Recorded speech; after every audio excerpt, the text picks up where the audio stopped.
So, welcome to Santi's Cafe. Every day, we can learn literature with a cup of coffee. இன்றைக்கி நம்ம Jeffrey சாசரோட இன்னும் ஒரு question பார்க்க போகிறோம். Which of the following is considered one of Chaucer friends influenced works? Option A, The Canterbury Tales. Option B, The Troilus and Cressida. Option C, The Book of the Duchess. Option D, The House of Fame. The answer is the book of the duchess. இப்போது 4 option கொஞ்சம் லைட்டாக அதோட overall outline என்னென்னு மட்டும் பார்த்துடலாம். Canterbury tales, already நமக்கு இந்த ஸ்டோரியை பற்றி நல்லாவே தெரியும். 29 பில்கிரிம்ஸ் வந்து கேண்டர்பரிக்கு போவாங்க. செயின்ட் தாமஸ் பக்கெட் வந்து அவங்களோட ஸ்ரைனுக்கு ப்ரேயர் பண்ணுறதுக்காக. எங்கேருந்து அவங்களோட ஜேர்னி ஆரம்பிக்கும் அப்படின்னா டர்போடின்லேருந்து ஆரம்பிக்குது. இது ஆல்ரெடி நம்ம பார்த்த ஒரு ஒர்க்கு தான்.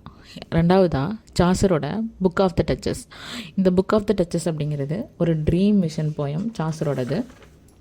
இது வந்து ஒரு லாங் டேர்மாக சாசர் வந்து தூங்க முடியாமல், நரேட்டர் வந்து தூங்க முடியாமல் 8 இயர்ஸாக இன்சோமினியா அப்படிங்கிற ஒரு நோயால் வந்து பாதிக்கப்பட்டிருப்பார்.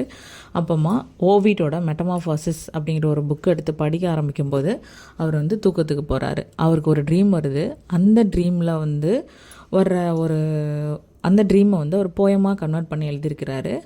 இது யாருக்கு வந்து எலிஜியாக சொல்கிறாங்க அப்படின்னா பிளான்ச்சி, த டச்சஸ் ஆஃப் லங்கஸ்டர் அவங்களுக்கு எலிஜியாக இருக்குது.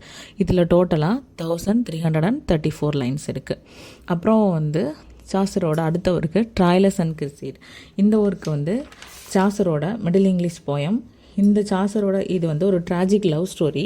ட்ராய்லஸ் வார் அப்போ வந்து உள்ள அந்த ட்ராய்லஸ் வார் பீரியடில் உள்ள லவ் ஸ்டோரியை பற்றி இந்த லாங் போயம் சொல்லியிருக்கு. இந்த ட்ராய்லஸ் அப்படிங்கிற கேரக்டர் ஆன்சியன் க்ரீக் லிட்ரேச்சர்லேருந்து எடுத்ததாக சொல்கிறாங்க. இப்போ உங்களுக்கு இந்த இடத்துல ஒரு 2 கொஷின்.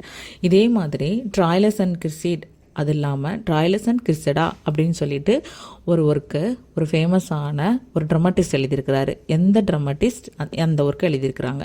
ரெண்டாவது ஒரு கொஷின், ராபர்ட் ஹென்ரிசன் வந்து ஒரு ஸ்காட்டிஷ் போயம் ஒன்று எழுதியிருப்பாங்க. அதோட டைட்டிலும் கிரிசீட் அப்படி தான் முடியும். அதோட ஃபுல் டைட்டில் என்ன? இதுதான் நம்ம வந்து இந்த 2 கொஷினையும் நீங்கள் உங்களுக்கு தெரிஞ்சிச்சுன்னா வந்து கமெண்ட் பாக்ஸில் போடுங்க. அடுத்து ஃபைனலாக வந்து ஹவுஸ் ஆஃப் ஃபேம். இந்த ஹவுஸ் ஆஃப் ஃபேம் அப்படிங்கிறது ட்ரீம் விஷன் போயம். இது வந்து ஒரு அன்ஃபினிஷ்டு ஒர்க்.